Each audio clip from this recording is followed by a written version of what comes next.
It started with a message. Short, efficient, 3 words. Nice job. And then, a slight smile emoji. Not the wide, cheerful kind. Not the one with bright eyes and open warmth. The restrained one. The polite one. The smile that doesn't fully commit. He read it once, then again. The words were positive. The smile was careful. And yet something felt slightly tilted. Was it encouragement? Polite approval? Or distance disguised as kindness? He imagined hearing it out loud. Nice job. That sentence could mean pride. Or it could mean, well, that's something. He searched online. What does the slight smile emoji actually mean? There were explanations, long threads, breakdowns of micro-expressions made of pixels. One claimed it signaled passive aggression. Another insisted it was neutral. The third described it as emotional distance disguised as politeness. There were dictionaries, not for French, not for Mandarin, for English. It wasn't only smiles, it was abbreviations. LOL, laughing out loud.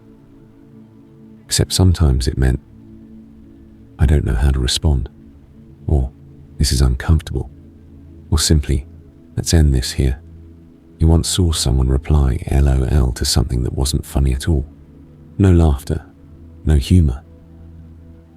Just 3 letters standing in for something. He decided to participate properly. A colleague wrote, "Project approved."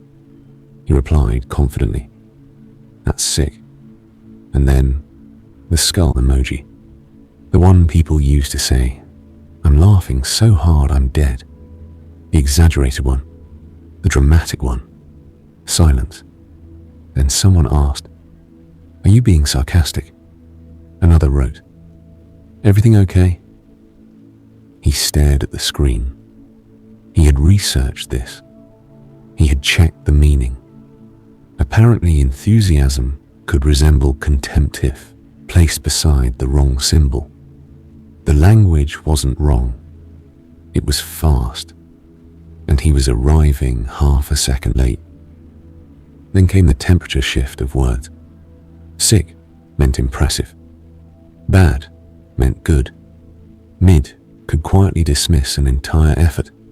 He understood the dictionary. He didn't understand the climate. He wasn't offended. He was simply out of rhythm. And then the body joined the language. 2 fingers raised in the air. Air quotes. I'm doing fine. The word was spoken. The gesture quietly questioned it. Even speech required subtitles. He noticed something else. Even sounds had become compressed. His wife would say something from across the room. He would be focused on his laptop, half listening, fully somewhere else. He would respond without opening his mouth. A carefully engineered sound, enough to signal presence, not enough to invite depth. If he said nothing, the silence would stretch. If he fully answered, the moment would expand. So he stayed in between. It meant, I hear you. I'm here.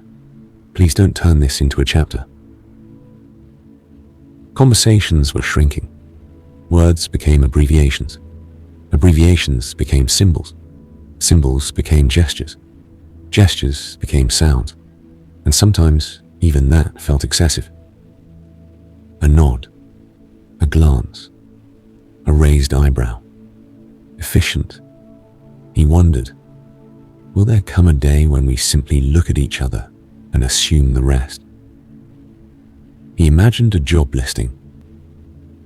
Communication specialist. Requirement.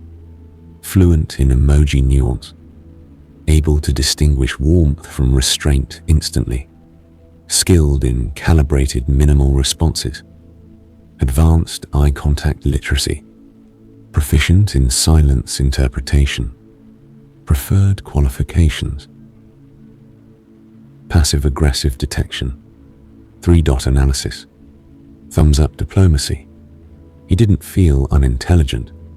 He felt slightly outdated, not in vocabulary, in tempo. Belonging used to require geography. Now it required fluency in the present moment. You could understand every word and still miss the meaning. One night, he imagined a museum, a smartphone inside a glass case. A plaque beneath it read, "Early 21st century communication device." A guide explained, they use something called full sentences, sometimes even paragraphs. Teenagers smiled politely.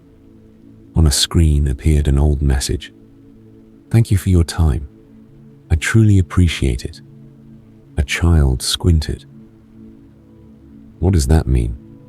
In another room, a prehistoric reenactment played. A man made a sound. Hoo ho hoo. Visitors chuckled. Primitive. He wondered if one day someone would hear LOL the same way. He imagined a keyboard, 3 keys, dot, dash, space, minimal, precise, no visible nuance, but even Morse code carried feeling. Even silence carries tone. The number of keys was never the issue. Attention was. Maybe language isn't disappearing. Maybe it's being rationed. Shorter replies, faster exchanges, smaller signals. Not because we have less to say, but because we have less patience to stay. He looked again at the original message. Nice job. And that slight, careful smile. Maybe it was kind. Maybe it was neutral.